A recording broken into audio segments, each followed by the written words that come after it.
All right, so welcome back to the First Time Homebuyers Q A. And today's topic is I have a conditional approval and there's 9 conditions. 7 of them I'm not worried about. So that is going to be the topic for today. And so the first one says the two that I'm worried about is I have a shed that I'm doing rent to own. It's not on my credit report, but my bank statement shows a monthly payment. That's not included in my DTI because it doesn't show up on my credit. The shed will be paid off when the house we're living in sells, so it won't be an issue any longer, but they may ask about it due to seeing it on my bank statement. So that's concern number one. Number two, I make majority of the income. My husband's income decreased quite a bit from 24 to 25. They wanted a letter of explanation as to why this income has changed. And he's been on his job for almost 4 years and went from full time to part time and also took FMLA days due to our son's illness. I know for part time jobs, you typically have to be there for 2 years for it to count. He has been with the employer for over 2 years, but only part time for about 9 months. So let's break this on down. And so with the conditional approval, so let's start with that piece of it. So when you're buying a home and you're under contract and you're going through the home purchase process and you're dealing with your mortgage company, working through final approval for your loan, as the file kind of progresses, so initially you have your loan officer that's reviewing the initial documents such as your pay stubs, your bank statements. They do the initial overview. We then take the information, we put it through what's called a desktop underwriting system to work to get you a desktop approval, right? So as long as that loan officer has collected like your bank statements, your pay stubs, all of the documentation that's needed up front, usually it's pretty solid. Like we are going to make it to the closing table through this, and we just have to answer or provide additional documents along the way. There are some times where you could get to the end of it and things do fall apart. Usually because there was something hidden, we didn't know about it, didn't initially show up. But as a loan officer, when we receive those bank statements, we're looking through those statements for things that could cause for question, concerns, and trying to work through or eliminate all of those concerns right out the gate. So, in this situation, the file has gone to the underwriter. So, once you have your contract on a property, the file is going to get sent over to an actual person underwriter to review the file.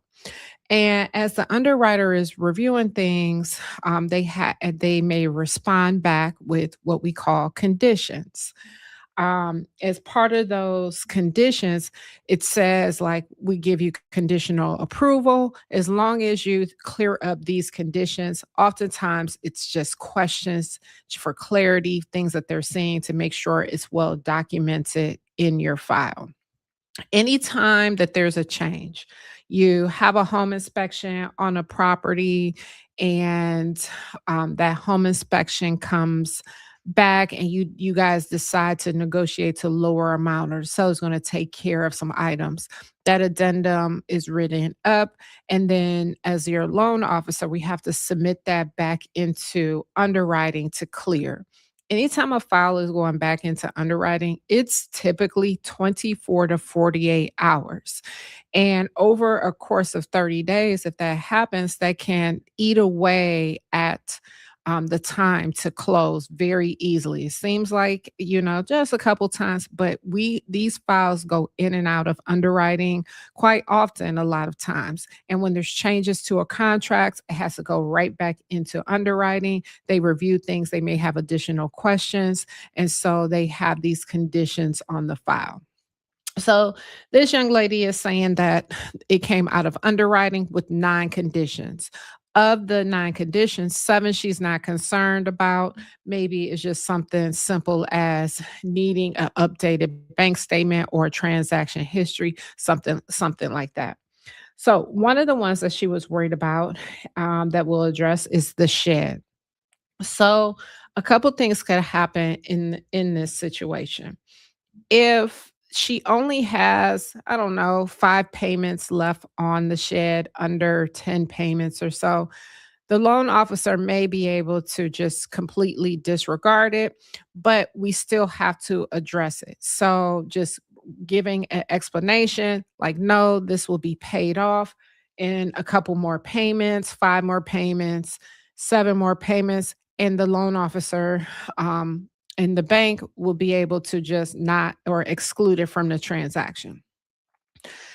The other thing that can be done, if it's going to be paid off, as she mentioned, paid off when the house that lives in sells, if that's going to happen, then the loan officer just has to check will be paid at closing as part of the transaction. And so that takes care of that piece of it, have nothing to worry about.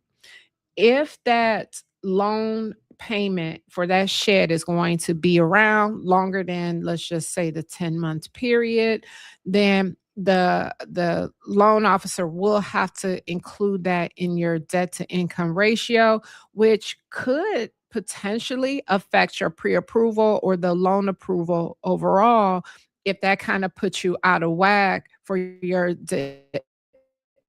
DTI limits on the loan.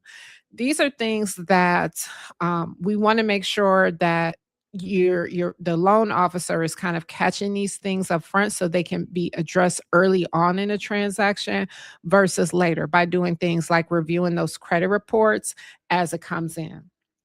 So that shed could be a potential problem, but it sounds like it's going to get paid off anyway when they close on a loan. So it's just a matter of the loan officer checking the box and saying paid off at closing.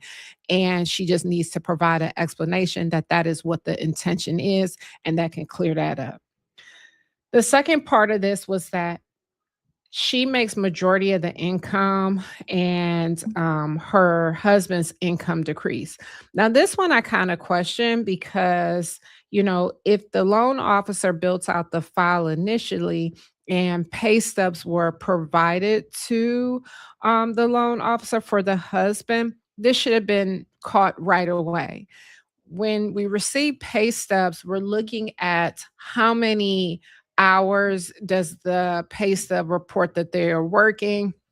We're looking to see is where we're at year to date, does it make sense? If he's saying that he works, 20 hours per week at X amount of dollars, when you get to whatever point in the year, we should see X amount year to date paid out.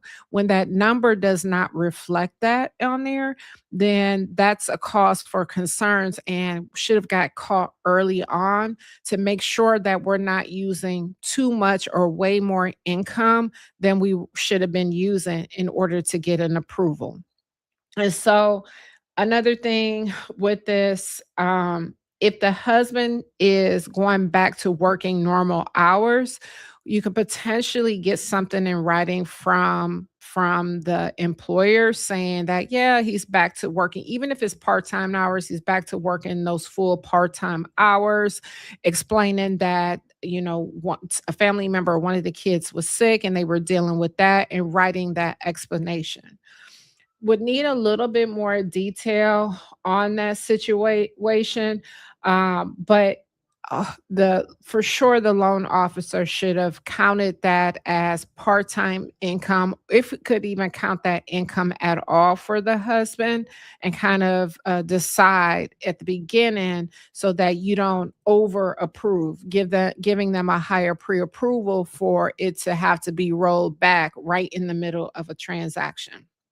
So, um, it's important that you work with a good mortgage loan officer, someone with some experience that's communicating with you, that's doing a thorough job through the process. It's a horrible from the process of, purchasing a home, going through in the middle of the transaction, and to find out, like, and you're packing up your whole life and getting ready to move to find out that you can't close and you have to back out of the deal. You've lost money, you've had inspections, and you've done all of these things. So there you have it. That is my first time homebuyer Q&A for today. And we just talked about what a conditional loan approval is and gave a real life example of what someone is currently experiencing. If you are a first time home buyer or you're thinking about buying a home, not sure where to start, you can always reach out to myself and my team. You can check the link below. Make sure you subscribe to my channel. I always provide lots of great tips and information for first time home buyers. And so, if you have any questions, you just want to talk about the scenario that you are dealing with, feel free to reach out. I'm licensed in multiple states. I can assist you as well. Have a good day, guys.